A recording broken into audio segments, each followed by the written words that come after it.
Resulta del todo curioso que los cementerios no sean enclaves prolíficos en cuanto a fenómenos paranormales se refiere.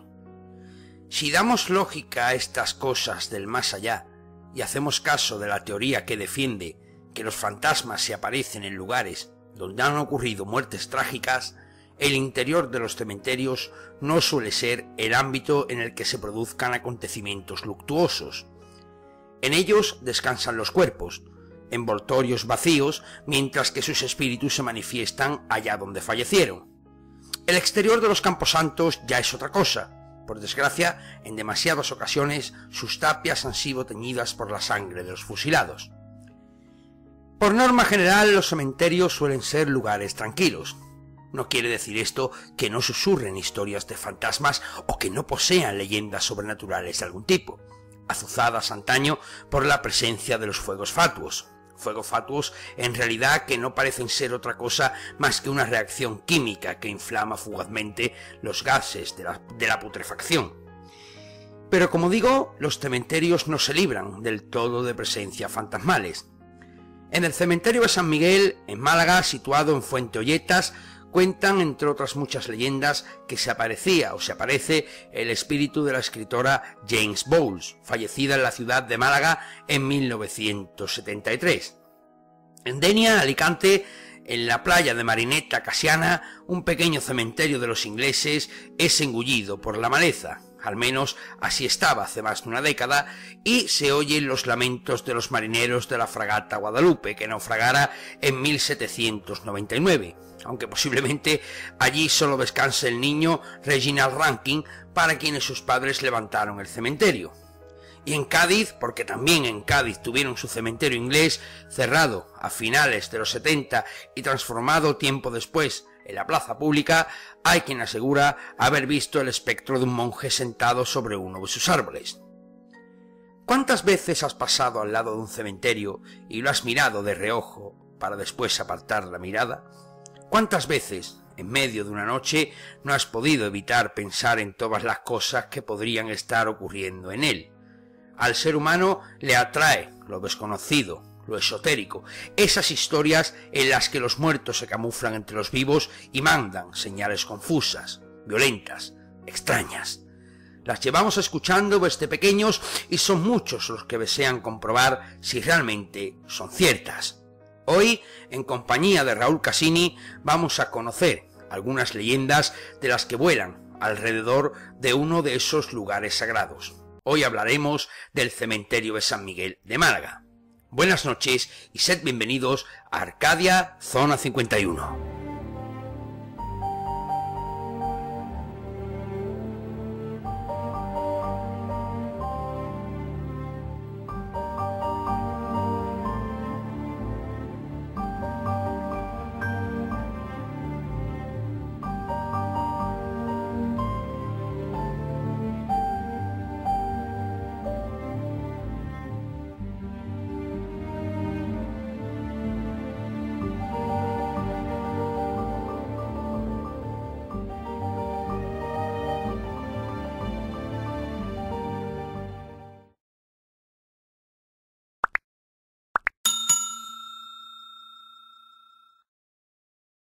Pues muy buenas noches, familia de Arcadia Zona 51, ¿qué tal estáis? Espero que estéis todos muy bien. Bueno, familia, después de este pequeño audio de introducción, donde, como habéis escuchado, vamos a hablar del el cementerio de San Miguel, del que ya hicimos un programa el viernes pasado con Raúl Casini y con Mike Balog, a quien mando un fuerte saludo desde aquí. Ya hicimos un programa el viernes pasado mostrando las grabaciones que tanto Mike como Raúl, junto con Estefanía, realizaron en el cementerio de San Miguel, donde fue un programa muy interesante a nuestro modo de ver, porque cada uno escuchó una cosa distinta, se leyeron en el chat, ¿no? varias opciones que cada oído captó en su momento, y hoy pues Raúl nos va a complementar, digamos así, ese programa, hablándonos un poco de esas leyendas o de algunas de ellas, porque realmente son muchas. Lo que pasa que hemos tenido que escarbar bastante en internet para encontrar información, porque realmente es muy poco y es sorprendente, ¿no? Es muy poco lo que podemos encontrar en internet Sí es cierto que si escarbas un poquito más, si tienes tiempo y le echas horas, al final lo acabas encontrando. Pues vamos a hablar, como digo, de ese cementerio de San Miguel y vamos a dar las buenas noches a Raúl. Raúl, muy buenas noches. Hola, buenas noches, Jero, y a todos los amigos de Arcadia Zona 51. Que bueno, pues estamos aquí, como tú dices, a complementar un poquito el programa del viernes, porque fue muy interesante, estuvo muy bien, pero se quedó un poquito cojo. Le faltaba la primera parte que sí emitimos en TDN, junto con Mai, de aquella contando sobre las leyendas, fenomenología del cementerio, que claro, por el tipo de formato no casaba para YouTube. Entonces, bueno, pues hemos decidido de hacerlo en formato, digamos, televisivo. Aquí que nos vea la gente cara a cara, porque claro, meter tú 25, 30 minutos que teníamos más y yo andurreando con el sonido de fondo, andando por el cementerio, los pájaros y demás, aunque metiera imágenes, pero eso es intransitable para un espectador de televisión. Claro, solo hablamos nosotros y en un principio sí iba a ir, ¿no? Justo antes de esa psicofonía, de que empezáramos los tres a comentar, pero claro, es lo que tú y yo hablamos por privado y lo que te acabas de decir. Se hace infumable en formato YouTube. Sí es cierto que casa más con tu programa, con iVox, aunque siempre hemos dicho que Arcadia es la versión YouTube de TDN, ¿verdad? Y cada vez vamos más paralelo, ¿eh? Si te fijas. Sí, no, y la verdad es que sí, y para mí yo tengo que decir que estoy encantado de hacer estos programas contigo. Y sí es cierto que bueno, las leyendas de este cementerio, tengo que decir que el cementerio es un poquito más grande que el denominado cementerio de los ingleses de Sevilla, por ejemplo, o que del que estaba en Cádiz, que se cerró en 1970-71, creo, como hemos dicho en el audio de intro, y que creo que hoy allí está el mercado de Cádiz, donde estaba ese cementerio. Y este es un cementerio, el de Málaga, que sus leyendas son conocidas, vamos a decir, no por todos, pero sí por la mayoría de los malagueños. Sí. Y algunas de estas leyendas creo recordar que las recogió el escritor José Manuel Frías en su libro Málaga Misteriosa.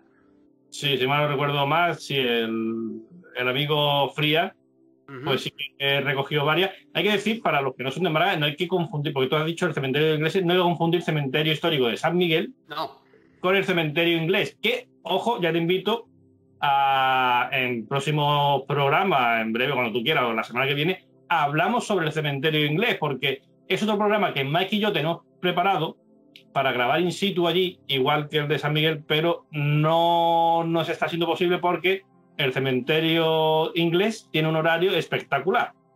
El cementerio inglés abre de 10 a 2 el sábado y de 10 a 2 el domingo. O sea, yo estoy buscando dónde hay que echar el currículum para trabajar ahí. ¿Vale? Después los tíos putas dicen que los flojos somos los andaluces, ¿vale? Y claro, nos está siendo complicado porque incluso hemos pedido permiso por si nos dejan de entrar a cualquier otro día allí, que haya algún vigilante o algo. Pero no, aquello es que no hay nadie. O sea, allí solamente trabaja el lunes, mediodía, y el domingo, mediodía, el de la taquilla. Y aprovecharán entonces, no va el jardinero y demás. Entonces, estamos supeditados a ir a un fin de semana, claro. Un fin de semana. En verano es complicado. Porque creo que no, entre Mike, que está entrenando, que está preparándose para los exámenes de oposiciones, algunas veces trabaja entre semanas, nosotros estamos pringados con alguna grabación o algunos nos llevan a la playa, la familia. ¿Te llevan a la playa? ¿No? Nos llevan a la playa, ya perdió el día entero. Entonces, no sé, posiblemente a lo mejor, yo creo que cómo va la cosa, a lo mejor hasta después del verano podremos hacer ese programa. Pero sí tenemos la información recopilada, con lo cual podemos hacer un programa exactamente igual que el que estamos haciendo hoy sobre el cementerio inglés, lo cual va a venir bien como antesala cuando ya hagamos el programa y analicemos los sonidos, si es que registramos algún sonido del cementerio inglés. Por supuesto, pues la semana que viene, si todo marcha según lo previsto, Raúl, vamos a emplazar a la gente para el próximo lunes, para ese cementerio de los ingleses de Málaga, que seguro será muy interesante, al igual que porque yo he estado viendo, por ejemplo, la leyenda de la novia, la tumba del niño Antoñito, la aparición incluso de la escritora Jane Bowles, el párroco Don Eliseo, la pequeña Marta, en fin, son muchísimas anécdotas. Sin embargo, o sea, aparte de, por ejemplo, es muy curioso, ahora ya lo explicaremos, el tema de la novia de Carolina. Tiene nombre, o sea, existe. O sea, no es una leyenda. Ese panteón existe allí. A mí el que más me impresiona es el tema de las ánimas negras, que ya lo hablaremos un poquito más adelante, que es muy, muy curioso. Son muy, muy famosas aquí en Málaga y ahora explicaremos el porqué. De hecho, Iker Jiménez, si alguien a lo mejor posiblemente lo recuerde, Iker Jiménez lo sacó, pues sacó el cementerio de San Miguel en Cuarto Milenio, se habló de la novia, se habló del niño Antoñito y se habló de las ánimas negras y el por qué tan famosas y por qué son tan particulares. ¿Esto tiene algo que ver con el accidente aéreo de la compañía Spantas que recorrió, creo que era Madrid, Málaga, Nueva York? Eran más... Sí, exactamente, iba para Nueva York. Que por cierto, ojo, estoy preparando un programa sobre los 2 grandes accidentes aéreos de Málaga. Pues mira, yo si tú me lo permites, Raúl, ¿vale? Para ese programa te recomendaría que contaras con Iván Torregrosa, nuestro amigo Iván. Es verdad, es verdad. Porque él ha trabajado en la aeronáutica y de hecho tengo que decir que cuando hicimos este año el especial, el pasado 11 de septiembre, el especial dedicado al 11S, Iván nos regaló un programón brutal. Que yo me quedé... Bueno, creo que es la persona idónea, ¿no? Para hablar de ese tema. Aquí porque vamos a contar con Iván, o sea, ya evidentemente ya contamos contigo. Ten en cuenta que en Málaga se han producido en estos últimos 40 años 2 de los más importantes accidentes de la aeronáutica española. O sea, al margen del famoso Spanair, tuvimos el avión este, te digo, que se estrelló, como varios muertos, y desgraciadamente también tuvimos el melillero. No llegó a tomar tierra. Más aparte, ojo, podríamos contar el melillero que se estrelló en Melilla, partiendo de Málaga, con la niebla. También un accidente que nos quedó muy esclarecido. Y podríamos precisamente contarlo también como una tercera tragedia aérea malagueña, porque en aquel momento Melilla pertenecía a Málaga. O sea, en la página amarilla, la página blanca, perdón, eran de Málaga y Melilla. O sea, era antes de que fuese ciudad autónoma. Y entonces, pues, si preparar el programa, yo, como tú tienes más contacto con Iván, se lo puedes comentar, a ver para cuando a él le viene mejor, y hacemos el programa sobre las 3 grandes tragedias aéreas de Málaga, que puede ser muy interesante. Y sobre todo la primera, la gorda, la de ese vuelo que iba a Nueva York, bastante, porque hay muchas cosas que no están claras, por lo menos en los informes oficiales. Pues sí, por supuesto emplazamos entonces a los espectadores que nos estén viendo a esos programas que tenemos próximamente.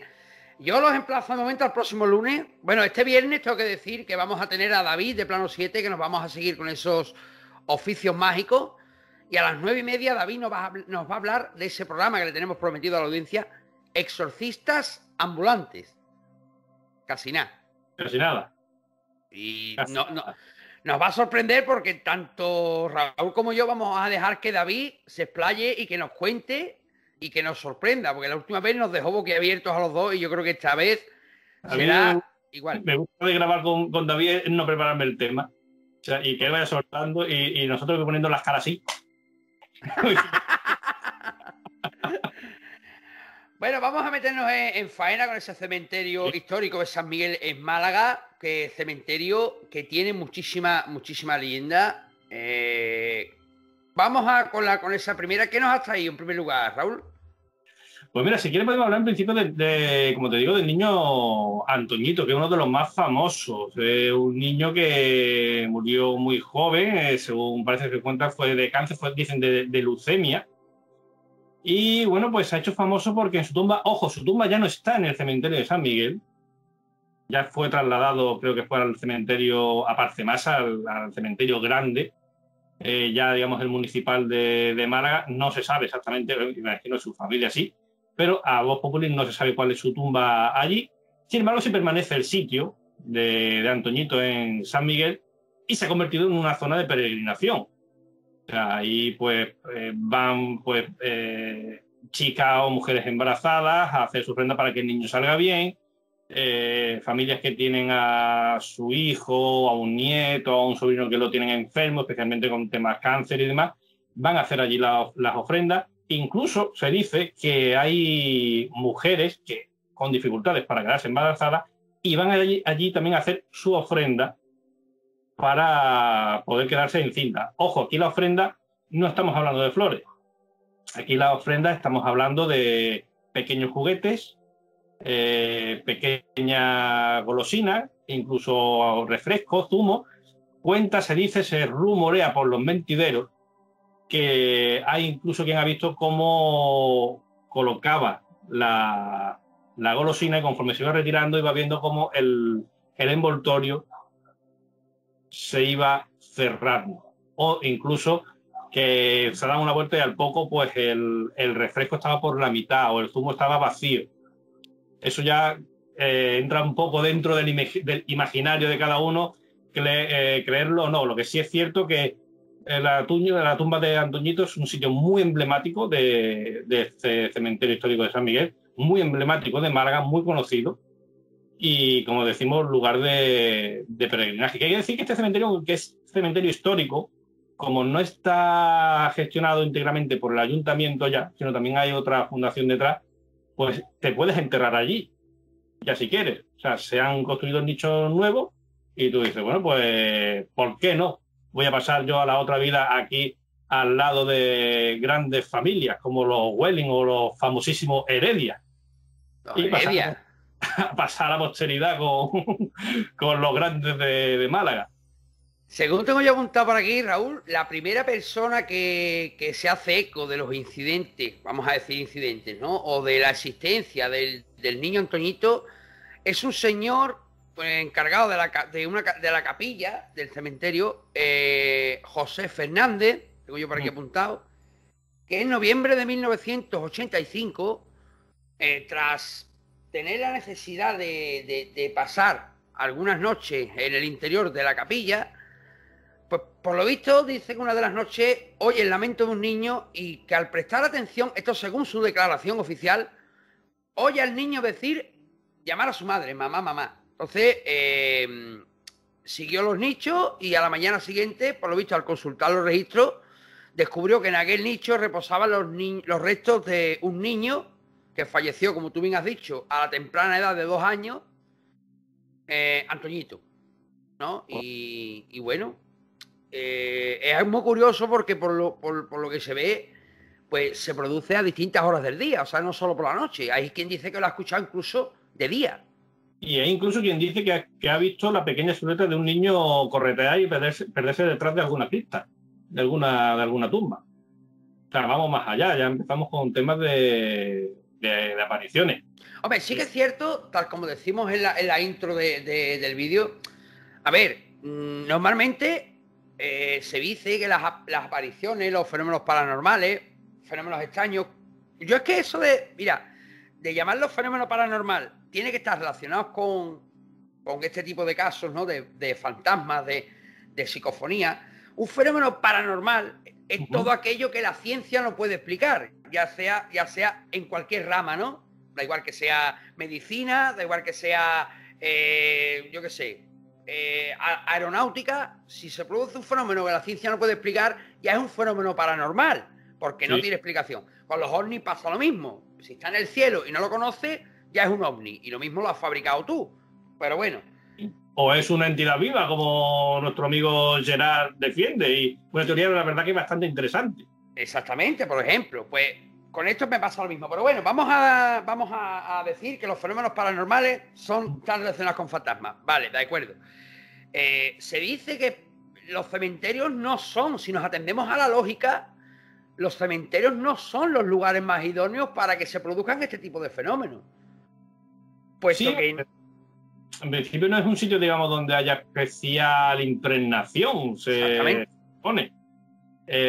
Bueno, es cierto que, por ejemplo, hay uno de los casos del que vamos a hablar, que es el de Carolina, pues sí podríamos decir que esa impregnación ya la llevaba ella. Pero, como digo, este cementerio tiene la particularidad de que tiene las ánimas negras y no, ¿por qué no descartar que, digamos, sirvan de amplificador a este tipo de fenómenos?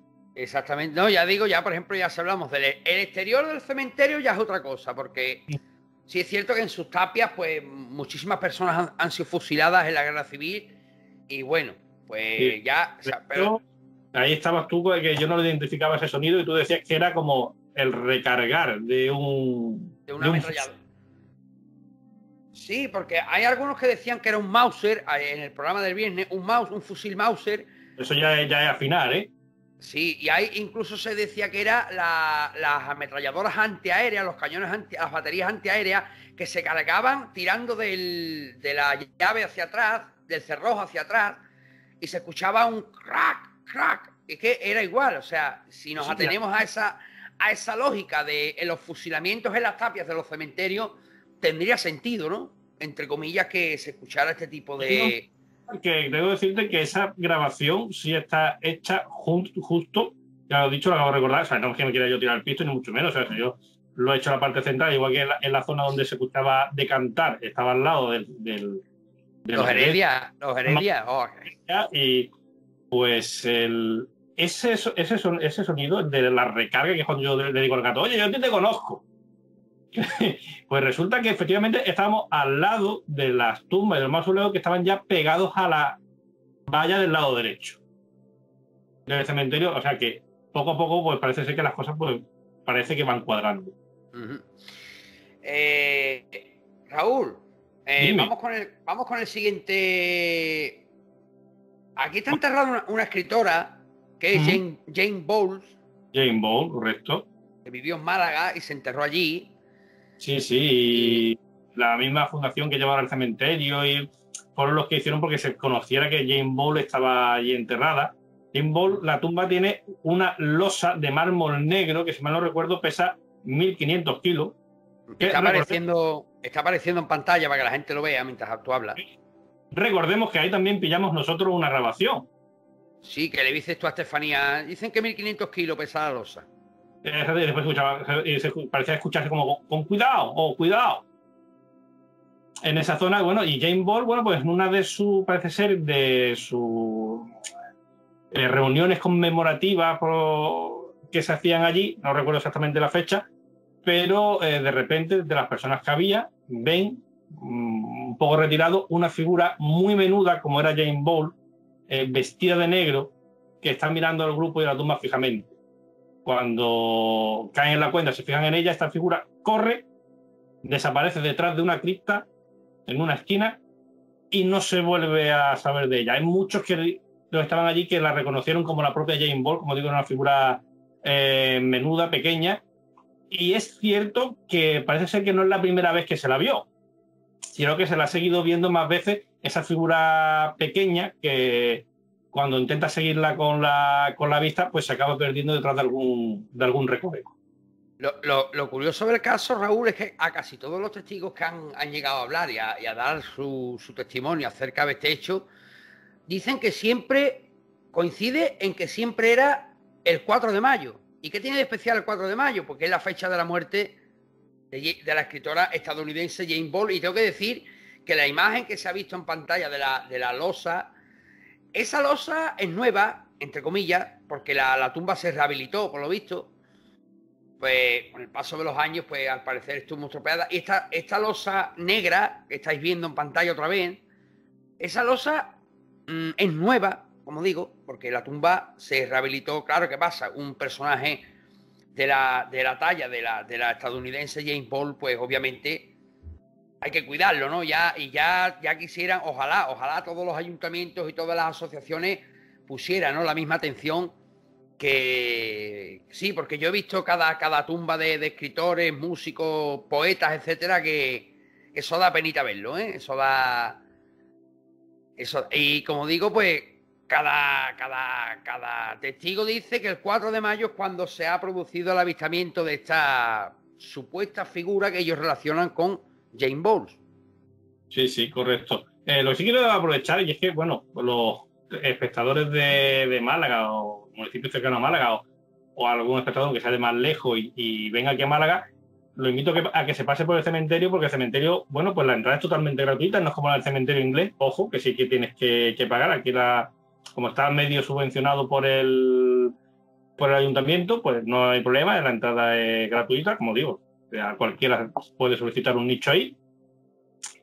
Y es muy interesante porque también yo te voy a pasar la foto para que tú las vayas poniendo, ¿vale? Porque es muy curioso porque nosotros encontramos, bueno, encontró primero Mike y me llevó al sitio símbolos ocultistas, y hay muchas tumbas donde hay símbolos ocultistas o paganos.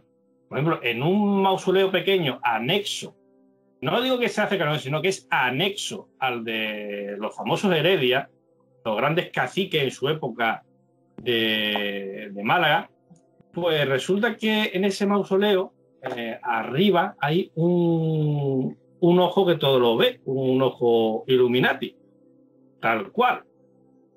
Hay quien está entre unas nubes, hay quien pueda decir, bueno, pues realmente lo que representa, y a veces así, el ojo que todo lo ve de la divinidad. Pero que tú, en cuanto lo ves, tú dices, ostras, esto es símbolo pagano puro y duro, el ojo Illuminati, o un símbolo masón. También hay muchísimas cruces celtas, pero cruces celtas de los dos tipos. Yo te mandaré la foto de cruces celtas cristianizadas, que es la cruz celta solar, con el brazo inferior más largo, pero hay muchas zonas donde hay cruces celtas solares, es decir, que los cuatro lados son iguales y el círculo. No es un símbolo cristiano propiamente dicho. Y de hecho hay otras que, bueno, pues eso lo vamos a dejar a que quien vaya lo descubra. Hay cruces que en su base tienen serpientes, tienen incluso calaveras y las tibias cruzadas como las antiguas banderas piratas. Y es muy, muy, muy, muy curioso. Allí hay algo más que cristianismo. Hay que tener en cuenta que hay familias de mucho dinero muy poderosas de la época allí enterradas. Es curioso cómo, y esto es algo que yo vengo observando hace mucho tiempo, cómo en los sitios de más poder se llegan a fusionar los dos, o sea, la simbología cristiana con la simbología pagana. Sí. Y esto es algo que pasa, por ejemplo, y mucha gente, me imagino que lo habrá podido observar, pasa, por ejemplo, en Roma, en el Vaticano, en la ciudad del Vaticano, por ejemplo, en Roma, la pirámide es un símbolo pagano. Sí. Y en Roma, pues, por ejemplo, los obeliscos culminan en pirámide. Sí, bueno, de hecho, hay varios obeliscos también en el cementerio de San Miguel. Curiosamente, en algunos de la base de esos obeliscos es donde están esos símbolos que te he dicho, de la serpiente, de la tibia con las tibias cruzadas con la carabela, etcétera. Además, de hecho, hay en un libro de Dan Brown, en Ángeles y Demonios, sí, hay un momento cuando Robert Landon está intentando localizar a uno de que me parece que es donde se encuentra, cuando él se encuentra con el primer cadáver del primer cardenal aspirante a papa, él cuando entra en una de las iglesias que está en obra, mira la pared, dice, una pirámide dentro de una iglesia católica, no tiene sentido. No, sí. Pues esa pirámide existe y son símbolos paganos dentro de las iglesias católicas. Colocado ahí seguramente por el propio autor aposta, como ya hemos visto, por ejemplo, que Leonardo da Vinci acostumbraba, o dicen, que yo no estoy muy de acuerdo con todo lo que se cuenta de Leonardo, hay mucha afición a su alrededor, pero bueno, sí es cierto que los artistas acostumbraban a desafiar, entre comillas, a la iglesia. Bueno, Miguel Ángel, por ejemplo, Miguel Ángel era íntimo amigo del Papa de aquella época que le tocó vivir, no recuerdo el nombre ahora mismo, y se llevaban a matar, en el sentido de que discutían mucho porque Miguel Ángel quería poner una simbología en los cuadros y en las obras que el Vaticano le encargaba. Y estaba... Sí, además, he tenido la oportunidad de leer y escuchar historiadores decir, Miguel Ángel tenía unas peloteras con el Papa, vamos para hablarnos mal y pronto, del copón y de la hostia, porque se escuchaban los gritos en la otra punta de Roma. Claro, hay que tener los huevos muy gordos, permíteme la expresión, para tú ponerte a pegarle voces en aquella época al Papa. Claro, ¿qué pasa? Que Miguel Ángel jugaba con la ventaja de que era íntimo amigo del Papa, o sea, habían crecido juntos y se llevaban muy bien. Problema, claro, este hombre era el Papa y después teníamos a Miguel Ángel, que para aquel entonces era, vamos a decirlo así, y salvando las diferencias, el Leonardo da Vinci del momento, ¿no? Y digo salvando las diferencias porque tú sabes para mí Da Vinci lo que representa. Sí, totalmente. Y por eso digo con permiso de Leonardo, por supuesto, pero sí es cierto que en los lugares así donde existe poder, donde existe familias con cierta influencia, suelen aflorar este tipo de simbología más que en otros sitios. Correcto. Bueno, si quieres podemos comentar otro caso que es el de Carolina, el de la novia. ¿Qué sería de un sitio místico con leyenda sin su famosa dama blanca? Hombre, por favor. Sí, tengo que decir, perdón, antes de que tú, que en mi pueblo, por ejemplo, lo más loco que tú vas a llegar a ver va a ser una tumba que pone por un peo aquí me veo, ¿vale? Pero vamos, que tampoco. Espérate, entonces existe esa lápida. Existe sí, existe. No es coña, no es coña. No está en mi pueblo, era para hacer la broma, pero yo sí sé que existe porque yo he visto la foto, lo que no te sé ubicar dónde me dijeron que estaba. Vale. Yo llegué a ver la foto, que la foto existe, vamos. Sí, o sea. La foto y la tumba, las dos cosas, que no es coña, vamos, y hay unos epitafios loquísimos, por ahí puestos. Sí, bueno, de hecho, incluso yo creo recordar que había el epitafio de un carnicero que, bueno, pues en la lápida ponía Manolito tal, carnicero, gran esposo, amigo carnicero, cuyas viandas se siguen vendiendo en la calle tal, esquina con tal, y su hijo en la carnicería de siempre. Hizo publicidad, que mejor. La publicidad gratis por toda la eternidad. Sí, es correcto. Que bueno, ahora del caso de la novia. Sí, bueno, porque ahora que estamos hablando de lápida, comentar que los zócalos, las partes laterales de los caminos de grava, la piedra que hay ahí son lápidas antiguas que están trituradas, están rotas, y para aprovechar ese mármol, entonces está hecho como un mosaico, ¿no? Los típicos estos trozos que los vas dejando a como caigan. Y claro, normalmente tú dices, bueno, pues son trozos de mármol hasta que pasas por algunos lados y empiezas a ver que parte de un nombre, parte de una fecha, una cruz, entonces dices, cuando te das cuenta dices, ostras, es que esto estoy caminando literalmente entre lápidas. Increíble. Es curioso que eso no lo había visto yo en ningún otro sitio. Y bueno, lo que comentamos, Carolina, la famosa novia, la famosa dama blanca, a la que dicen también que se han visto, especialmente los vigilantes, durante la noche, una figura blanca que se acaba desapareciendo siempre detrás de alguna esquina, de algún recoveco, que recordemos que este caso es real, ¿vale? O sea, y aparte yo he estado en ese mausoleo donde está Carolina, además que hace una bajada hacia abajo, y abajo es donde está el sarcófago, porque realmente es como un sarcófago de piedra, donde era una familia también bastante pudiente de la época. Y bueno, pues resulta que el día todo esto está corroborado, ¿vale? El día de la boda, pues el novio, también de otra familia pudiente, no llegó, la dejó plantada en el altar. Hay versiones, como por ejemplo la que nos cuenta Mike en el programa, en turno de noche nos contaba que hay una versión que dice que en el mismo momento de la boda falleció de un ataque del corazón. La versión más plausible y la que parece ser que está registrada en los registros es que murió varias semanas después de lo que en su momento y estaba así en el certificado de función como mal de amores, que es, digamos, una depresión galopante de todas, creo que tardó, fueron 2-3 semanas después cuando ella murió.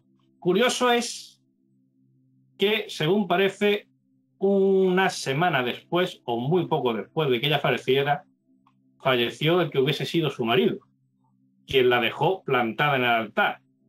Ojo, porque por la noche, según parece, dicen los vigilantes, que se escucha de vez en cuando, me las pagarás, me las pagarás. Hay quien asegura que esas palabras se las dice al que hubiese sido su marido, que curiosamente parece ser que está enterrado en el mausoleo, porque también era de gente pudiente, en el mausoleo, la cripta que está justo enfrente del de ella. Pero no había sitio en el cementerio. No había sitio en el cementerio, o sea, No, pero a ver, esto tiene toda la lógica porque, a ver, estamos hablando de familias pudientes, familias que se conocían y con toda probabilidad, pues estamos hablando de tumbas de mausoleos muy antiguos. ¿Por qué no iban a estar uno enfrente del otro? Y se movían en los mismos círculos. Pero tú imagínate a este pobre hombre escuchando a la mujer por los siglos de los siglos. Me las pagará, me las pagará.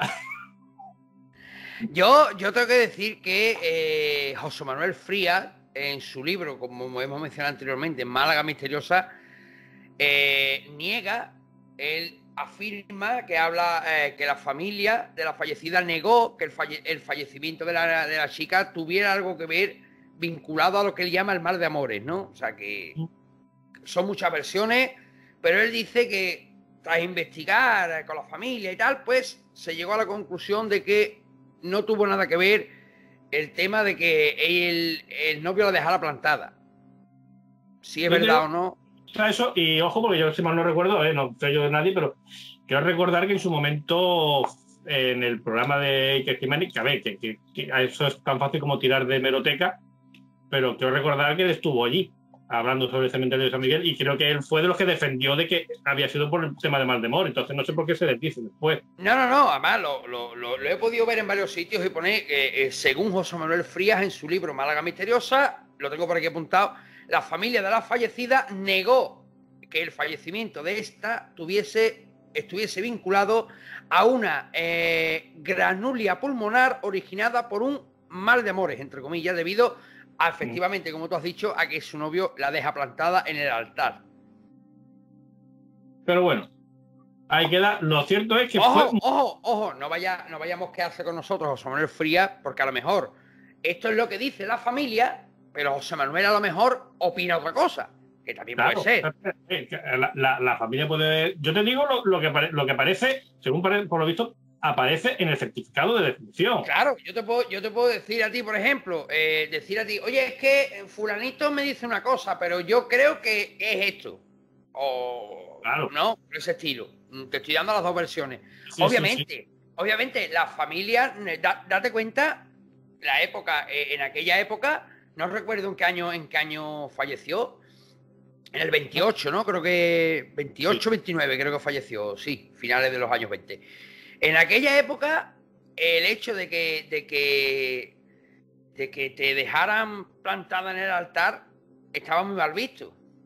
O sea, era la peor, yo creo que era la peor desgracia que le podía caer a una muchacha. Exactamente. Entonces, tenemos que tener en cuenta que la familia obviamente va a negar, ¿no? Va a negar todo lo que el novio la haya dejado plantada en el altar y que eso le haya producido una enfermedad. ¿Que puede ser otra cosa? Pues sí, pues hay quien dice también, por ejemplo, que ella estaba intentando vengar la muerte de su novio, ¿no? Que falleció a la semana de morir la chica en un accidente. También puede ser, ¿no? No. Esa no la veo yo tan clara. No, pero la he podido yo leer por ahí también, o sea que versiones hay 20.000. Pues si quieres pasamos ahora con el tema del vigilante. No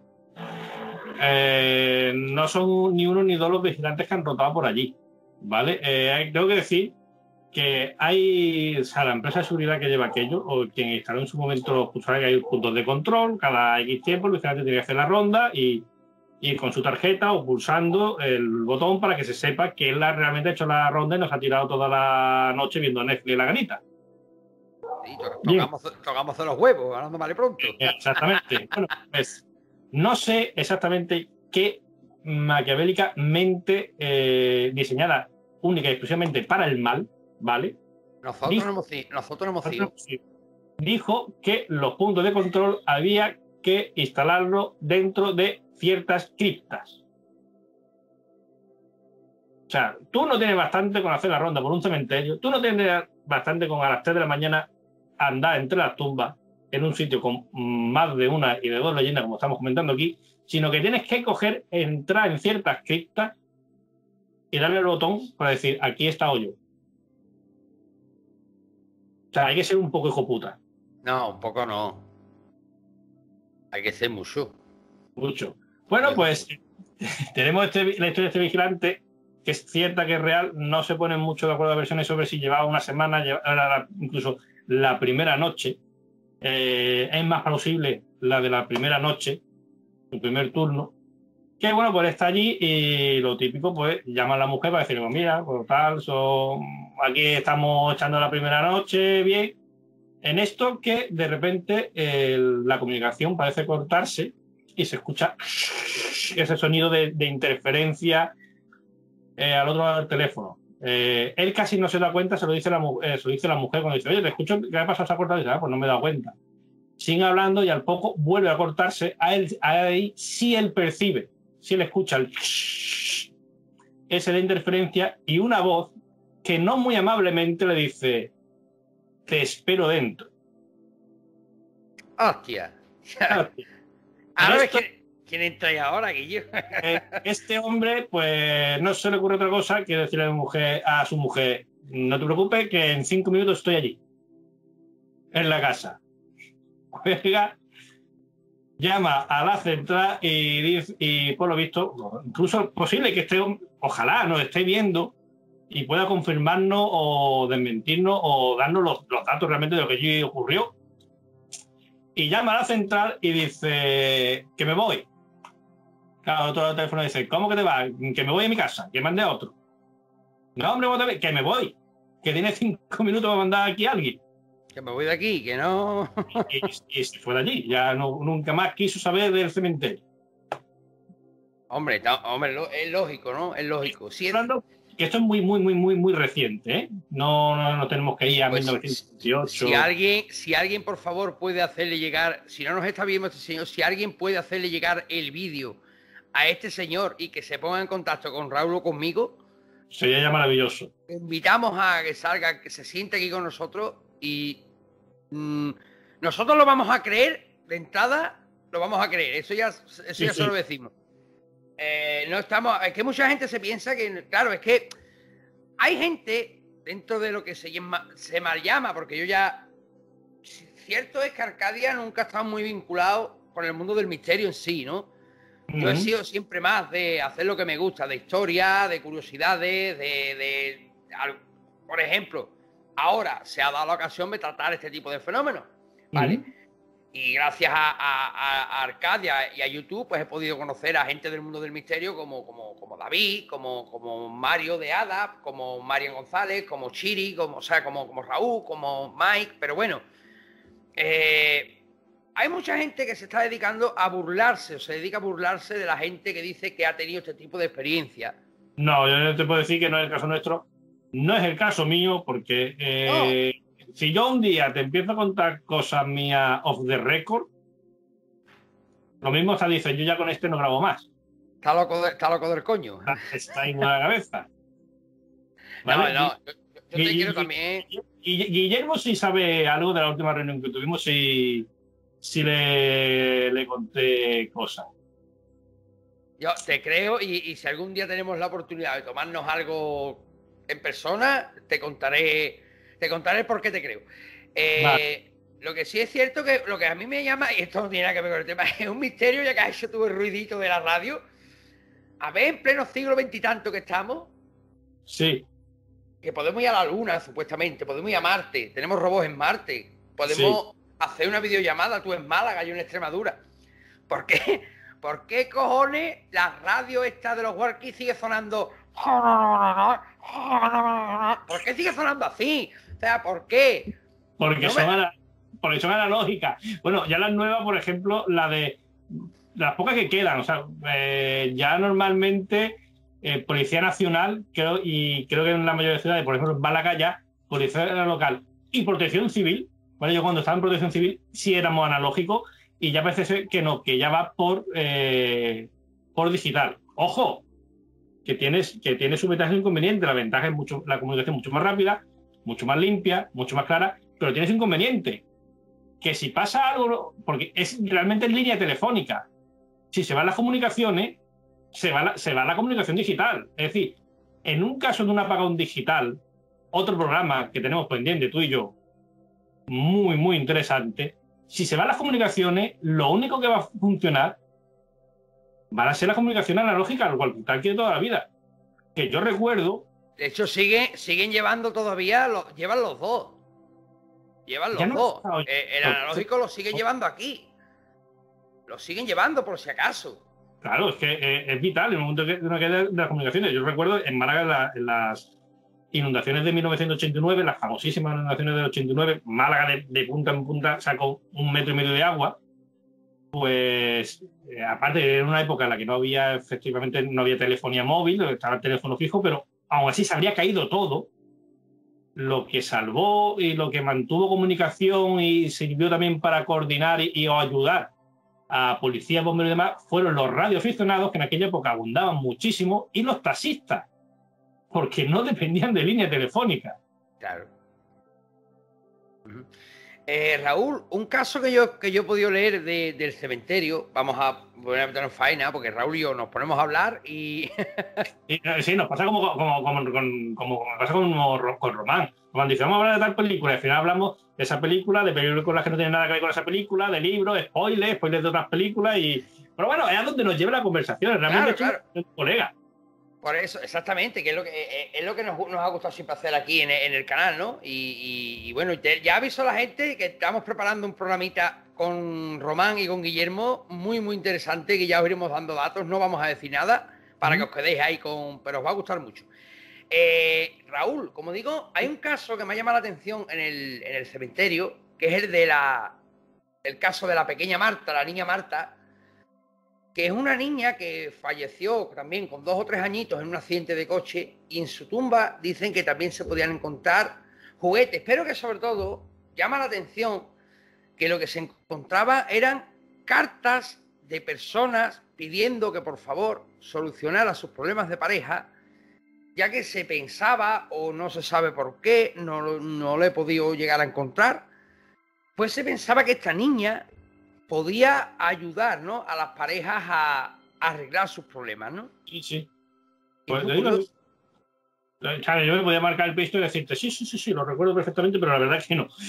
Que esta historia me ha sorprendido. Vamos a ser honestos, evidentemente. Hombre, claro, no. Sí, y como, por ejemplo, el caso también del párroco don Eliseo, que dicen que el párroco fue uno de los encargados, ¿no?, de llevar los actos eclesiásticos en la capilla de San Miguel, que creo que es la que está dentro del cementerio, si no me equivoco. Sí. La que se ve en toda la foto, que se ve esa entrada. Exactamente. Te pasaré yo, si quieres, para el cartel y demás, te pasaré la que tengo yo. Yo te voy a pasar la batería de fotos y tú ya de ahí coges. Vale, perfecto. Y bueno, pues, como digo, don Eliseo fallece en el año 1946. Y desde entonces son muchas las personas que dicen haber visto a un hombre mayor vestido con los hábitos eclesiásticos, deambulando por los panteones, y lo que más sorprende es que la descripción coincide perfectamente con la del párroco don Eliseo, que oficiaba las misas en la capilla de San Miguel. Así que tenemos otro caso de aparición, entre comillas, vamos a decir, Sí. de una persona que tiene relación con el cementerio. Correcto, sí. Tampoco he conocido yo mucho, o sea, algo había escuchado yo de pasada, pero tampoco, porque es verdad que es de esa historia que no hay tanto en profundidad sobre la fenomenología de San Miguel. Las más conocidas, pues el vigilante, Carolina la novia, Antoñito, y el último que te he dejado, que es el de las ánimas negras. Las ánimas negras, las ánimas, ya todo el mundo sabemos, son esas almas que están en el purgatorio a la espera de expiar sus pecados para poder ascender al cielo. Normalmente son conocidas como las ánimas de ciego. Aquí en Málaga, en una parroquia cerca de donde yo estoy viviendo yo ahora, hay un cuadro con las ánimas de ciego, y la ofrenda que normalmente se le hace a las ánimas, no sé si tú lo sabes, es aceite. Sí. Fíjate por qué, por el tema de la luz, que sirve para alimentar las velas, la típica palomita esta que se ponía en un vaso de cristal con aceite, la palomita encima, que después, bueno, pues en la iglesia esta de ese aceite la gente lleva allí sus botellas, sus garrafas, en función de la promesa que haya pedido, y ese aceite pues se utiliza para alimentar las velas, la lumbre de la propia iglesia, y el sobrante, el excedente, se lleva a comedores sociales, lo cual está de puta madre. nos ayudamos todos, ¿no?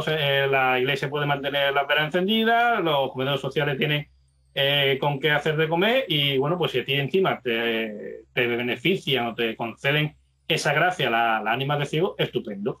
En el cementerio de San Miguel, en una de las criptas que hay, hay un cuadro que ya no se puede ver, ahora esa cripta está cerrada. El cuadro, por lo que pudimos ver cuando estuvimos Mai y yo allí en medio, pues está tirado, con un montón de escombros. Hay un intento de destruir, ¿vale? No deliberadamente, pero sí por dejadez esa zona, ese sitio.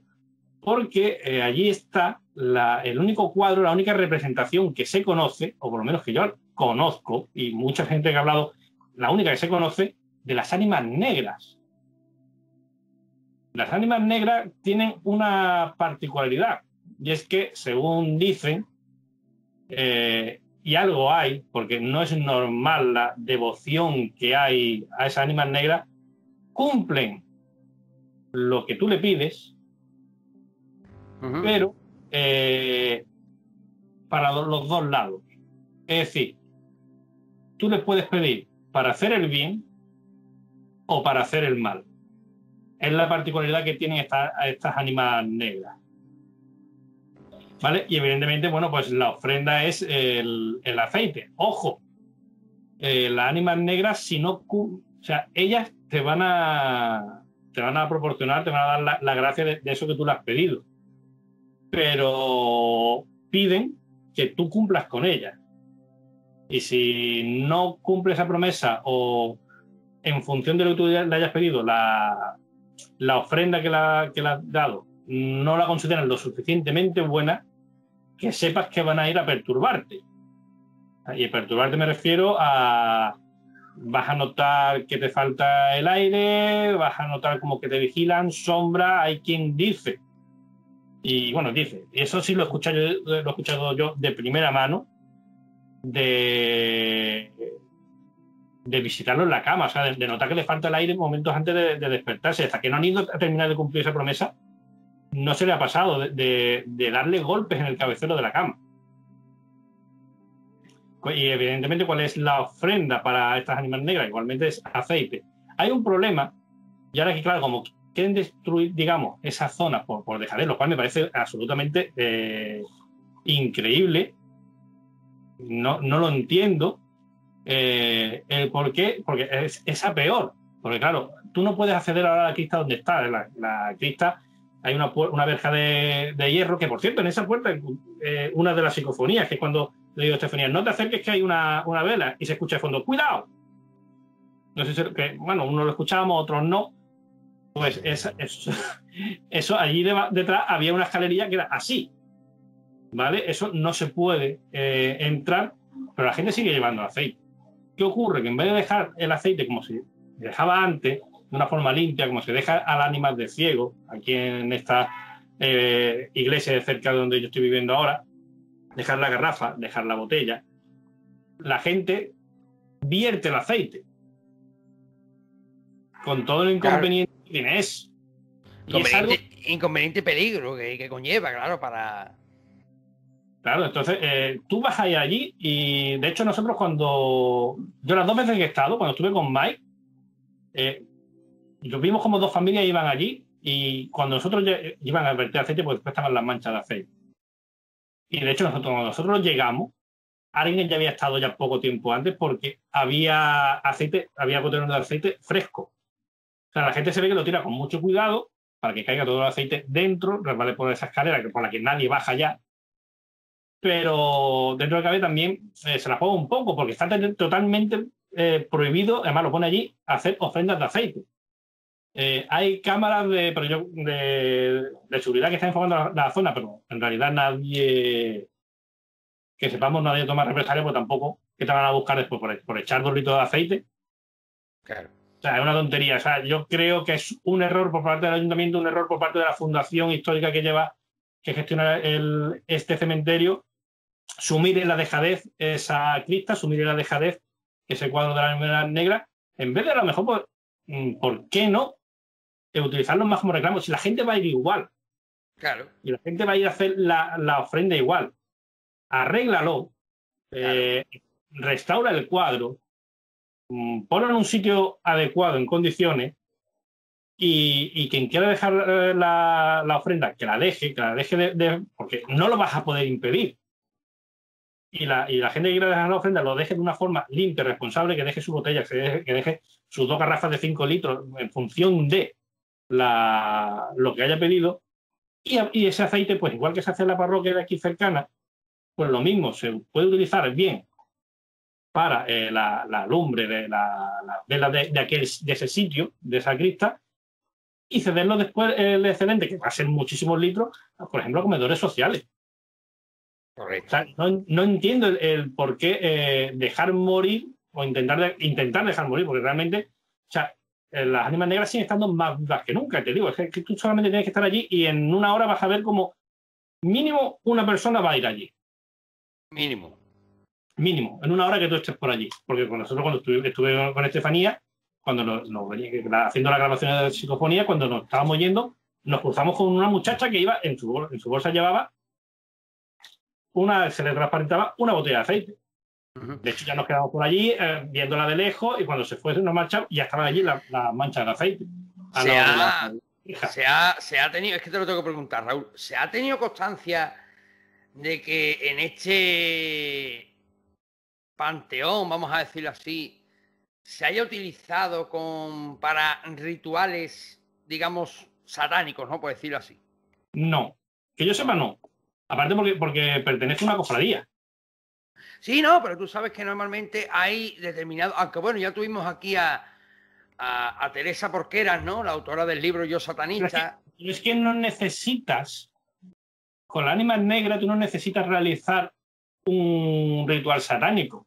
Estamos hablando que las ánimas negras te van a conceder lo bueno y te van a conceder lo malo. Es decir, lo malo es, te van a conceder, por favor, que mi niño se ponga bueno, Sí. o te van a conceder, hay que ver el hijo puta de mi jefe, el cabrón, desgraciado, a ver si se matara en un accidente de coche. Y si la ofrenda, parece ser que si es la correcta, claro, ya no sé ya cuántos litros de aceite será eso. Pero te van a conceder las dos cosas. Te van a conceder que tu niño se cure o que tu jefe se mate en un accidente de coche. Por eso no es necesario hacer ningún tipo de ritual satánico porque, digamos, esa doble vertiente ya la tienen. De ahí viene el nombre de ánimas negras. Interesante, interesante. La conclusión que sacamos de este sitio es que nos encontramos obviamente ante un importante lugar histórico de Málaga, ya que fue el primer cementerio que se realizó en la ciudad tras la Real Orden, ¿no?, de Carlos III, en la que se establece la creación de cementerios. Además, en él se encuentran enterrados personajes, ¿no?, que fueron destacados en el desarrollo de la ciudad de Málaga de los siglos XIX y XX, tanto en la cultura, comercio, industria, milicia, literatura, etcétera, etcétera. Y es un lugar sin duda cargado de historia y muchos sentimientos, donde seguro que Raúl podrá confirmar esto. Al adentrarnos en sus calles nos transporta a un lugar de misterio e historia que seguramente no dejará indiferente a nadie que quiera visitar el cementerio histórico de San Miguel en Málaga. Yo lo recomiendo, o sea, lo digo a todos, o sea, que lo estoy viendo desde Málaga y no lo conozcan. O sea, yo tengo 42 años, desde que nací estaba en Málaga, vivo en Málaga y nunca lo había visitado hasta que ahora estoy aquí de paso en casa de mi padre y lo tengo a 5 minutos andando. Entonces dije, bueno, ya tengo que ir a verlo. Y la verdad es que el sitio es alucinante. No es un cementerio visitado, o sea, pues tú puedes estar, como nos pasó con Estefanía, un domingo por la mañana y no cruzarte con nadie y solamente pues escuchar de fondo, como se escuchaba la grabación, las tórtolas, los pájaros y el susurrar del viento, poco más. Mira, Sí, para pasear y reflexionar es ideal. Yo un día, Raúl, además me voy a autoinvitar, ¿vale? Pues, vale. Si quieres un día para TDN, hacemos un especial del cementerio de San Fernando de Sevilla. Vale. De donde yo soy, de Sevilla, que también tiene muchísimas leyendas, como por ejemplo la tumba que no pertenece a nadie, la que llaman la tumba del agua. En fin, hay un montón de leyendas alrededor del cementerio de Sevilla. Y que si tú quieres, pues yo te lo preparo y hacemos un programa para TDN, que también es muy, muy interesante. Cuando tú quieras. Cuando tú Pues, quieras. pues estupendo. Pues Raúl, ha sido un placer tenerte este ratito aquí con nosotros en Arcadia, que ya sabes que es tu casa. Igualmente, muchas gracias. Y yo nada, lo dicho, este viernes estaremos con David, hablando de los exorcistas ambulantes, nuestro compañero de Plano 7, y el próximo lunes vamos a hablar de ese cementerio inglés de Málaga, que también tendrá lo suyo seguramente.